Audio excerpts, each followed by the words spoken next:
সকলকে জানাচ্ছি আমার প্রাণঢালা ভালোবাসা ও শুভেচ্ছা। আমি আপনাদেরকে অনেকভাবে বলেছিলাম প্রতারক চক্রের কথা। এই প্রতারক চক্র চট্টগ্রাম কেন্দ্রিক। এটা আমি বহুবার বলছি, কিন্তু কোনোভাবে কারো সহযোগিতা পাইনি। এখন আমাদের কোতোয়ালি মডেল থানায় একটা মামলা করছি। এই মামলাটা ওয়ারেন্ট নিয়ে আজকে পুলিশ সহকারে আমরা যাব চট্টগ্রামের উদ্দেশ্যে। এই ভাইটি ওই প্রতারক চক্রের আস্থানায় চাকরি করত এবং ও সবকিছু জানে শুনে ও আমাদেরকে আজকে পথ দেখাই নিয়ে যাবে। প্রতারক চক্র ধরার উদ্দেশ্যে আমরা থানা থেকে পুলিশ এবং দারোগা নিয়ে ওয়ারেন্ট নিয়ে আমরা চট্টগ্রামের উদ্দেশ্যে রওনা হব। তো সকলকে আমার ভালোবাসার শুভেচ্ছা জানাচ্ছি, আমাদের জন্য দোয়া করবেন। আসসালামু আলাইকুম।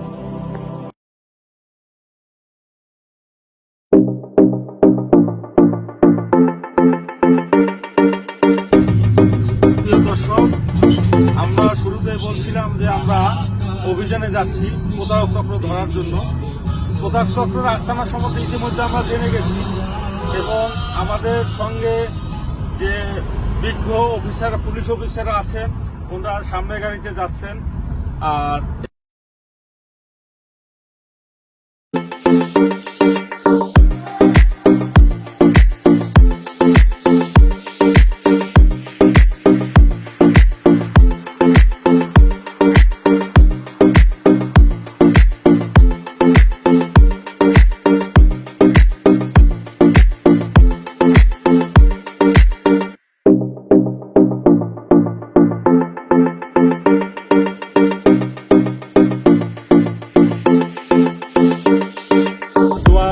আপনাদের প্রতি আমার ভালোবাসা, আপনাদের ভালোবাসার কারণেই আজকে এই কষ্ট করতেছি আমি। কারণ ওই প্রতারক চক্র যে কোনো মূল্যে আমি ধরে দেব এবং আপনাদের সামনে হাজির করব।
নিয়ে গেলাম আমরা বালুচড়া থেকে। এই বালুচড়া থেকে আপনার কাছে শুক্রিয়া। হ্যাঁ। এই সেই প্রতারক চক্র। তোমার নাম বলো। মোহাম্মদ শফিকুল। পিতার নাম বলো। মোহাম্মদ জহির আলম। গ্রাম মানিকছড়ি, যুগেশ্বলা ইউনিয়ন। ডাকঘর মানিকছড়ি। থানা মানিকছড়ি। জেলা খাগড়াছড়ি। তোমার নাম বলো। মোহাম্মদ শাকিল হোসেন। পিতার নাম। পিতা মোহাম্মদ শরীফ হোসেন। গ্রাম যেখানে আছি এখন। অরিজিনাল গ্রাম বলো। আমার গ্রামের বাড়ি কুষ্টিয়া। কুষ্টিয়া। জি। কুষ্টিয়া থেকে কবির মিলিটারি সাইজা তুমি ওইখানে প্রতারণা করতা। আমি শহরেই থাকি, চিটাং শহরে। কতদিন ধরে এই প্রতারণার সাথে জড়িত আছো? এই কবির মিলিটারি সাইজা কতদিন ধরে প্রতারণা করতেছো? 3-4 মাস। 3-4 মাস ধরে। তুমি আমার ভিডিও কতদিন ধরে এই যে এডিট করে ছাড়তেছো? 3-4 মাস। কতগুলা ভিডিও ডেইলি এডিট করো? আমরা তো করি না, আমাদের ওখানে একজন লোক ছিল, ও বাইরে হয়ে গেছে। হ্যাঁ হ্যাঁ, কয়টা এডিট করো? এই সর্বমোট 20টার কাছাকাছি হবে। 20টার কাছাকাছি প্রত্যেক দিন? না, ওই একবার ওইটাই। তোমরা কি হাটহাজারি এসে পরিবহনের মাধ্যমে মাল পাঠাইতা? জি কন্ডিশনের মাধ্যমে? জি।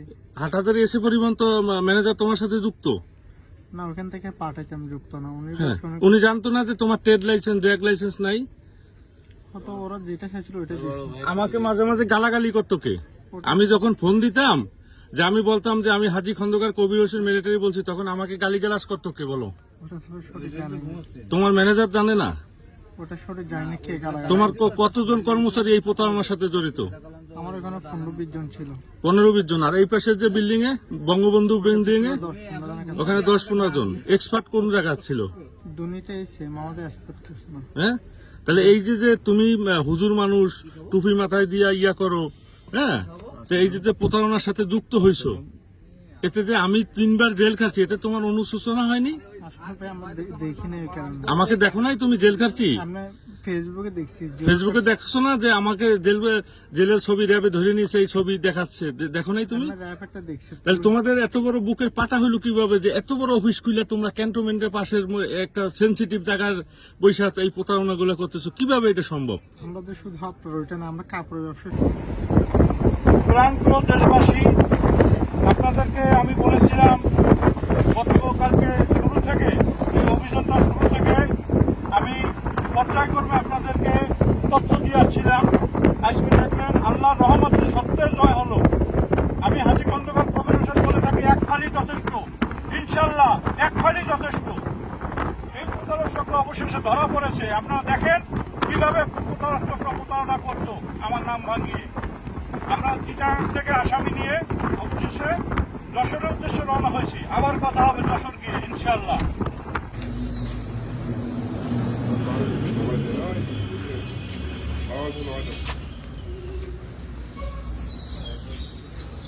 প্রাণপ্রিয় দেশবাসী, সবাইকে আবারও জানাচ্ছি আমার প্রীতি ও ভালোবাসা। আপনাদেরকে জানিয়ে গিয়েছিলাম, এখান থেকেই শুরু করেছিলাম আমাদের এই অপারেশনটা, এই প্রতারক চক্র ধরার অপারেশন। আল্লাহর রহমতে প্রতারক চক্র ধরে থানায় সোপর্দ করে আমরা সুস্থ সবলে ভাবে এখানে প্রত্যাবর্তন করেছি। সকলকে আবার আমার ভালোবাসা ও শুভেচ্ছা জানিয়ে শেষ করছি। আল্লাহ হাফেজ।